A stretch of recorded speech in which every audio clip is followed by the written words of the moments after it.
மனைவி இல்லாத இல்லம். என் மனைவி சரஸ்வதி தூக்கத்தில் இறந்துவிட்டாள். அவள் சொன்ன மாதிரியே நடந்துவிட்டது. அடிக்கடி என்னிடம், நான் யாருக்கும் தொந்தரவு தராம தூக்கத்திலே போயிடணுங்க என்று சொல்வாள். அதை இப்போது செயலாக்கிவிட்டாள்.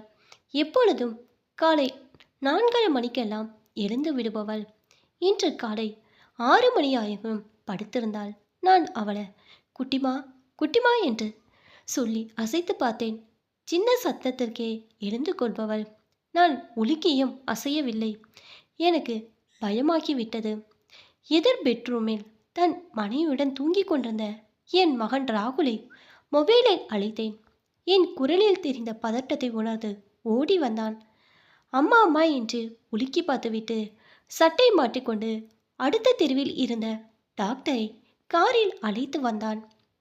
அதற்குள் என் மருமகள் ஜனனி வெந்நீர் போட்டு எடுத்து வந்தாள்.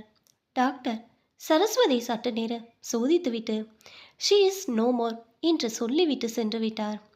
ராகுல் உடனே சரஸ்வதியின் சகோதர சகோதரிகளுக்கும் என் நெருங்கிய உறவினர்களுக்கும் மொபைலில் சொல்லிவிட்டு சரஸ்வதியின் மொபைலில் அவள் அலுவலக நம்பரை தேடி அம்மா இறந்துவிட்ட செய்தியை சொன்னான். இன்னும் சில முக்கியமானவர்களுக்கு தகவல் சொல்லப்பட்டதும் நானும் ராகுலும் முதல் மாடியின் பெட்ரோலிலிருந்து சரஸ்வதி மிகவும் மெதுவாக கவனமாக கஷ்டப்பட்டு தரைத்தளத்தில் இருந்த கூடத்திற்கு இறக்கி தரையில் கிடத்தினோம். ஒரு மெல்லிய வெள்ளை நிற போர்வையால் போத்தி கால் கட்டை விரல்களை சேர்த்து கட்டி மூக்கில் பஞ்சடித்தோம். என் அருமை மனைவி இனி என்னை பார்த்து சிரிக்க மாட்டாள், என்னிடம் பேச மாட்டாள். 33 வருட தாம்பத்திய வாழ்க்கை திடீரென்று முடிவுக்கு வந்து விட்டது. இறப்பு என்பது நம் அனைவருக்கு ஏற்படும் நிரந்தர உண்மையாயினும் சரஸ்வதி இல்லாமல் நான் இனி எப்படி? எனக்கு அவள் இறந்த துக்கத்தை விட அவள் இல்லாத வெற்றிடம் பெரிதாக தெரிந்தது. என்னுடைய ஒவ்வொரு அசைவையும் முன்கூட்டியே உணர்ந்து என்னை ஒரு குழந்தை மாறி கவனித்து கொண்டவள் அவள். குட்டியப்பா குட்டியப்பா என்று என்னை அன்புடன் அழைக்கும் அந்த குரல் இனி கேட்கவே கேட்காது. அவளுடனான இந்த 33 வருட தாம்பத்திய வாழ்வில் முதல் 10 வருடங்களை தவிர அவளை அன்பால் கட்டி போட்ட ஒரு நல்ல பொறுப்புள்ள கணவனாக சந்தோஷமாக இருந்தேன். அந்த முதல் 10 வருடங்கள் என் அம்மா அப்பா சொல்படி பூம்பூ மாடு மாறி தலையாட்டி கொண்டிருந்தேன். அவர்கள் சரஸ்வதியை படுத்தி வைத்த பாடு இருக்கிறதே, அதற்கு நானும் மறைமுக உடந்தையாக இருந்தேன் என்பது நினைத்தாலே அசிங்கமாக இருக்கிறது. இத்தனைக்கும் என் அம்மா அப்பாவின் விருப்பத்துடன் முறைப்படி சரஸ்வதியை ஒழுங்காக நான் திருமணம் செய்து கொண்டேன். ஆனால் என் பெற்றோர்கள் என் தம்பி எவ்வளையோ ஒரு கனப்படிகள் பேத்தியை திருமண காவலில் காதலித்து அவனுடன் ஓடி வந்தவளை தான் தலையில் தூக்கி வைத்து கொண்டு கொண்டாடினார்கள். கடைசியில் என் அப்பா ரிட்டையர் ஆன போது கிடைத்த அவருடைய பல லட்சங்கள் பணத்தை சுவாக செய்து விட்டனர். குறைந்தபட்ச வாழ்வியல் ஒழுக்கம் வேறு, பக்தி என்பது வேறு என்பதை என் பெற்றோரிடமிருந்து நான் கற்றுக்கொண்ட பாடம். என் அம்மா பக்தி பக்தி என்று கோவிலை சுற்றி வருவாள். மார்கழியில் காலை 4 மணிக்கே எழுந்து குளித்துவிட்டு பஜனை பண்ணுவாள்.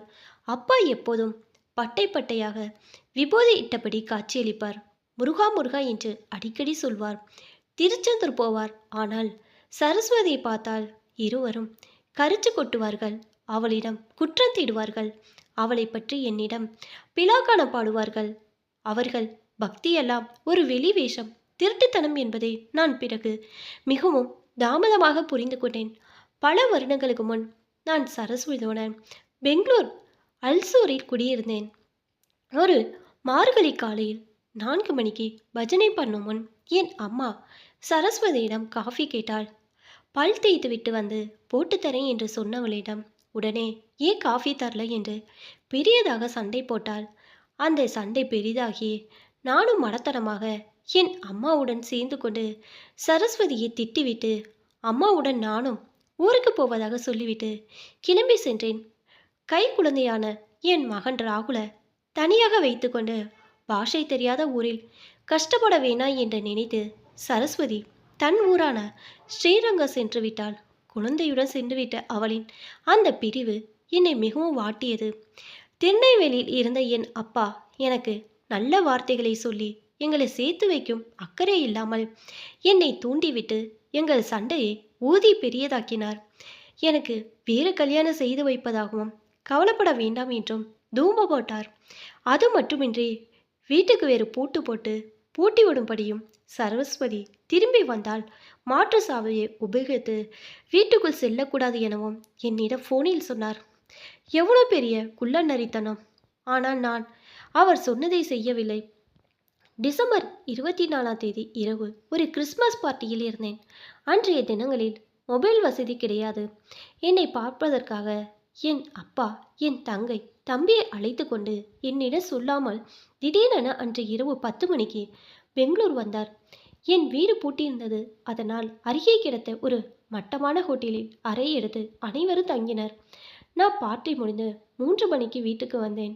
காலையில் 7:30 மணிக்கு என் வீட்டு ஓனர் என்னிடம் என் அப்பா இரவு வந்ததாகவும் எனக்காக காத்திருந்ததாகவும் ஒரு ஹோட்டலில் தங்கிவிட்டு காலை வருவதாக சொல்லி சென்றதாகவும் சொன்னார். நான் உடனே அல்சூரில் உள்ள ஹோட்டலில் அவரை தேடி கடைசியில் அந்த மட்டமான ஹோட்டலில் என் தங்கை தம்பியுடன் கண்டுபிடித்தேன். வேறு பூட்டு போட்டு சரஸ்வதியை வீட்டினுள் வரக்கூடாது செய்ய சொன்னவர் அதே வீடு பூட்டியிருந்ததால் தானே தன் மகனுடன் ஒரு இரவு முழுதும் மட்டமான ஹோட்டலில் தங்க நேர்ந்தது. அவர் வணங்கும் முருகன் கொடுத்த தண்டனைதான். இப்படியாக சரஸ்வதிக்கு அவர்கள் செய்த அராஜகத்தை சொல்லிக்கொண்டே போகலாம். அவர்களின் இந்த கலுசிறையான எண்ணங்களை புரிந்து கொள்ள எனக்கு 10 வருடங்கள் ஆனது. அதன் பிறகுதான் பக்திக்கும் நேர்மையான எண்ணங்களுக்கும் நல்ல பண்பாட்டுக்கும் சம்பந்தமில்லை என்பதை புரிந்து கொண்டேன். பக்தி என்பது நம்மை பற்றி நாமே உதார்விட்டுக் கொள்வோரும் பம்மாத்து, அவ்வளோதான். அதன் பிறகு அவர்கள் இருக்கும் வரை பட்டும் படாமல் அவர்கள் தள்ளியே வைத்திருந்தேன். எனக்கு சாஸ்திரங்கள், சம்பிரதாயங்கள், சடங்குகளில் நம்பிக்கை இல்லை. எனவே மறுநாள் காலையில் பெங்களூர் மெடிக்கல் காலேஜிலிருந்து ஒரு ஆம்புலன்ஸ் வந்து சரஸ்வதியை அள்ளி சென்றது. மாதங்கள் ஓடின. என் அருமை மருமகளும் மகனும் என்னை நன்கு பார்த்து கொள்கிறார்கள் என்றாலும் சரஸ்வதி என்னிடம் காமித்த ஒட்டுதலும் வாஞ்சையும் புரிதலும் அவர்களிடம் இல்லை. ஒரு கடமையாகத்தான் என்னை நல்லவிதமாக கவனித்து கொண்டார்கள். தனிமையில் அவ்வப்போது எங்கள் திருமண ஆல்பத்தை எடுத்து வைத்துக்கொண்டு அதில் சரஸ்வதியை பார்த்து ஏங்குவேன். கணவன் இறந்த பின்பு ஒரு மனைவி தன் எஞ்சிய வாழ்நாளை எதிர்கொண்டு சமாளித்து வாழ்ந்து விடலாம். ஆனால் மனைவி இறந்த பின் ஒரு கணவன் தன் எஞ்சிய வாழ்நாளை ஓட்டுவது என்பது மிகவும் பரிதவிப்பானது, வேதனையானது, கொடுமையானது. அந்த கொடுமையை நான் இப்போது அனுபவிக்கிறேன். இல்லாத இல்லம் சுடலை, சுடலை என்றால் சுடுகாடு. மனைவி இல்லாத வீடு சுடுகாடுதான். எனக்கு வயதாகிவிட்டது. பிணியும் மூப்பும் என்னை ஆட்கொள்ளாது. அடுத்தவர்களுக்கு தொந்தரவு தராமல் இறந்துவிட வேண்டும் என்னுடைய ஒரே ஆசை. அடுத்த ஜென்மம் என்று ஒன்று இருந்தால் எனக்கு சரஸ்வதியே மறுபடியும் மனைவியாக வர வேண்டும்.